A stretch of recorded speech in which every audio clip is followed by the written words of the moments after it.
press the bell icon on the YouTube app and never miss. सभी को जय हिंद दोस्तों, आप सभी का हार्दिक स्वागत है जय हिंद रिएक्शंस पे। तो आज की लेटेस्ट और इंटरेस्टिंग वीडियो में आप देखेंगे, एक तो पाकिस्तानियों के हाल वैसे ही बद से बदतर हैं, दूसरा देर रात ईरान ने पाकिस्तान पे हमला कर दिया है। तो इसी मुद्दे पे आप देखेंगे मशहूर पत्रकार आरजू काजमी जी को और उनके स्पेशल गेस्ट होंगे साजिद ताड़ा साहब, जो कि एक जबरदस्त पॉलिटिकल एनालिस्ट हैं और खासकर इंटरनेशनल पॉलिटिक्स की वो गहरी पकड़ रखते हैं। तो ये वीडियो काफी इंटरेस्टिंग होगी, आपको बहुत कुछ जानने को मिलेगा। तो इसे अंत तक देखें और चैनल पर नए हैं तो चैनल को सब्सक्राइब कर दें ताकि हम आपके लिए लेटेस्ट और इंटरेस्टिंग वीडियोस लाते रहें। तो चलिए पहले ये वीडियो देखते हैं और अंत में इसके बारे में बात करेंगे। जय हिंद, जय भारत। आरजू के आपके ऊपर मेरे ऊपर सिर्फ एक ही ब्लेम लगाया जाता है। ये जो कई लौंडे लपाड़े हैं वो कहते हैं भाई जरा मोदी जी की बात करें कि यार उनसे कुछ सीख लो, भारत तरक्कियों पे उनसे कुछ सीख लो, तो कहते हैं ये रा के एजेंट है, ये भारत के एजेंट। मैंने अब सोचा है कि थोड़ा सा इनको और भी आसपास की खबरें बताऊं ताकि शायद ये इनको को हया आ जाए। बिल्कुल इनको मैं आज ये बताना चाहूंगा कि कल परसों में जब एक पढ़ रहा था बांग्लादेश के हवाले से हसीना माजिद के क्या प्रोग्राम लेकर, तो मैंने कंपेयर किया पाकिस्तान के हवाले से और शर्मिंदगी के अलावा कुछ भी नहीं है। मैं अगली खबर जो सऊदी अरेबिया से पहले ये बताना चाहूंगा, बांग्लादेश की जीडीपी इस वक्त 416 बिलियन है, आपकी 341 बिलियन है। आपकी उनकी पॉपुलेशन 172 बिलियन है, आपकी 241 है। उनकी एक्सपोर्ट 49 बिलियन की है, आपकी उनकी एक्सपोर्ट 59 बिलियन की है, आपकी 40 बिलियन की है। जीडीपी ग्रोथ उनकी 5.6% है, आपकी 0.5%। बिल्कुल। इन्फ्लेशन रेट हालांकि वो बहुत आजकल क्रिटिसाइज किया जा रहा है कि वहां बहुत महंगाई है, उनकी 9.4% इन्फ्लेशन है, आपका 30%।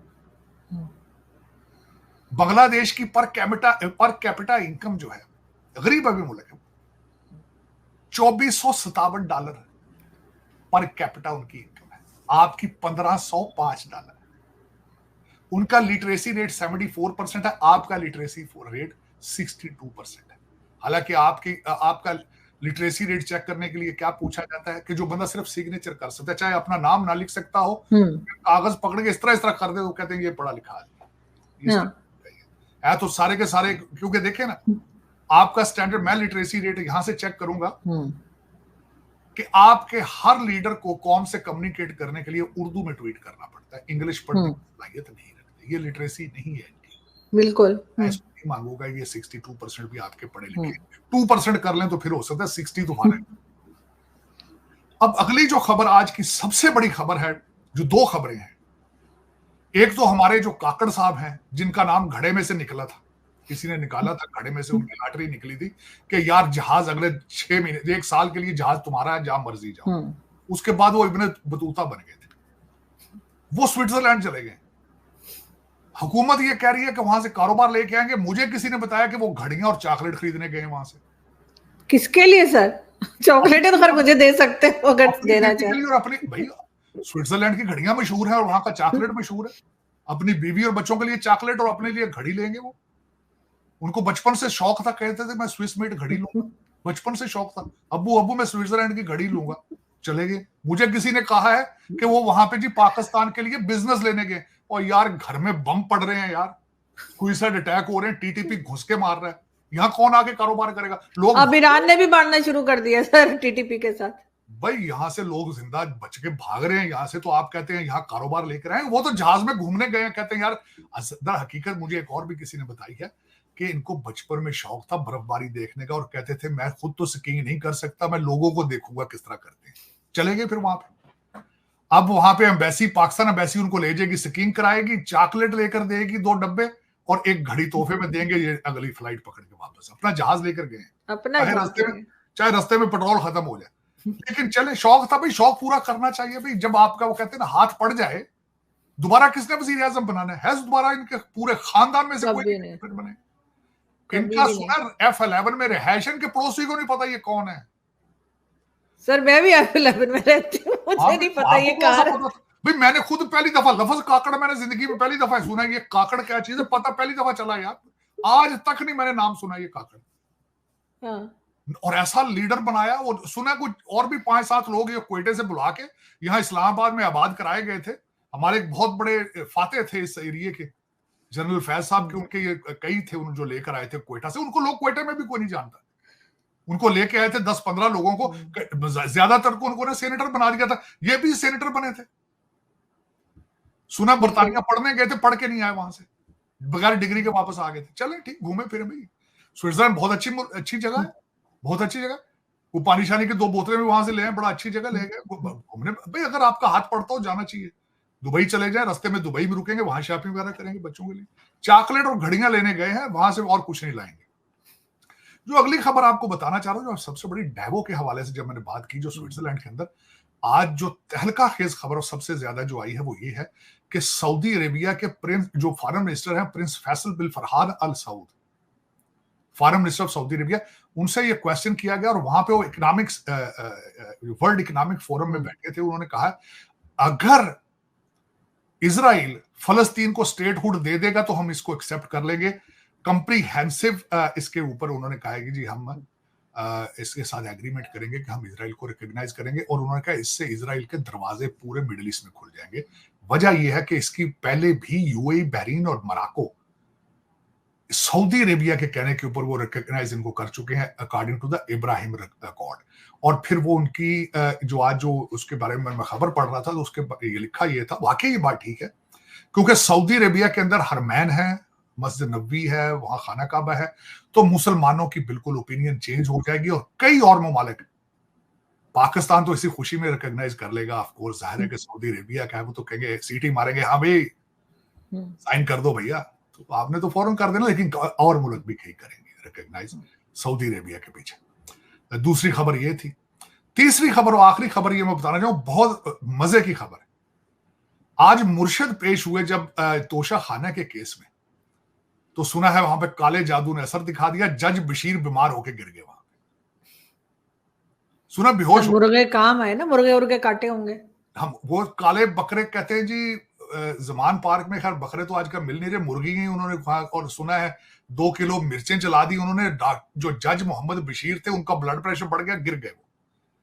तो पीटीआई वालों ने कहा भी पीरनी जिंदाबाद, पीरनी जिंदाबाद। और फिर जज बशीर साहब को अपने घर इस्लामाबाद ले जाके उन्होंने कहा इनको मालिश वालिश करें, इनकी ब्लड प्रेशर, पानी वानी पिलाएं इनको। वो कुछ थोड़ी सी उनकी तबीयत ठीक हुई, लेकिन इसको लिखा जा रहा है जादू सर चढ़ के बोल रहा है। सर यही हाल है इनका। लेकिन बहरहाल इलेक्शन में तो आते हुए दिखाई नहीं दे रहे कि इमरान खान या उनकी पार्टी का कोई खास आगे बढ़ पाएगा। जो हाल है उन्होंने अली अमीन गंडासपुर को बोतल दी है उन्होंने, जो इंतखाबी निशान है उस पर किसी को बोतल मिल रही है, किसी को जूता मिल रहा है, किसी को थप्पड़ मिल रहा है, किसी को कुछ मिल रहा है। फिर ऐसे ही होना होता है। फिर देखिए ना, जब आप अपनी औकात से बढ़ के चीजें करें, ये फिर समझते थे ना मेरा मकसद कि हम आगे, हमें रोकने, हम बहुत ताकतवर हो चुके हैं। तो स्टेट होती है, मेरे ख्याल में नहीं करना चाहिए था। और दूसरे कुछ लोग अंदर से भी कमजोर थे। इनको ये बताया जाता था कि एस्टेब्लिशमेंट के अंदर फूट पड़ चुकी है, ये इनको अंदर से ये इंफॉर्मेशन। और फिर जो हमारे भाईजान बैठे हुए थे, कोर कमांडर लाहौर भी, वो भी तो कहते थे ना, अंदर आने तो चाय बुलाओ, अपने लोग आए हैं भाई। उनकी स्टेटमेंट भी तो यही थी। तो फिर उसका रिजल्ट यही है। वो तो खैर बाइज्जत तौर पे कहीं टोरंटो पहुंच चुके होंगे या इंग्लैंड रहते होंगे, जो कोर कमांडर हैं। उसके खिलाफ भी चाहिए था कि एक्शन लिया जाता, उनको भी एक इबरत का निशान बनाना चाहिए था।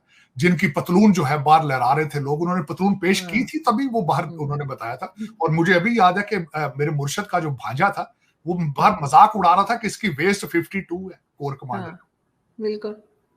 तो फिर पता नहीं कि एस्टेब्लिशमेंट उसको किस तरह बर्दाश्त कर गई कि उस कोर कमांडर को, जो भाईजान ने अपनी लॉन्ड्री भी उनके सामने रख दी कि ये मेरे कपड़े ले जाओ यार, बाहर दिखाओ लोगों को कि मेरी वेस्ट कितने। नहीं सर, पकड़ा था उनको, काफी दिन तो वो गायब रहे, इधर उधर छुपते रहे, बाद में पकड़े नहीं, लेकिन रवाज है ये रवाज है कि वो अपने लोगों को कुछ नहीं कहते। वो उनको फिर मेरे जैसे लोग यहाँ वॉशिंगटन डीसी में देखते हैं या टोरंटो में मिलते हैं, और वो 5-5 मिलियन के घरों में रह रहे होते हैं।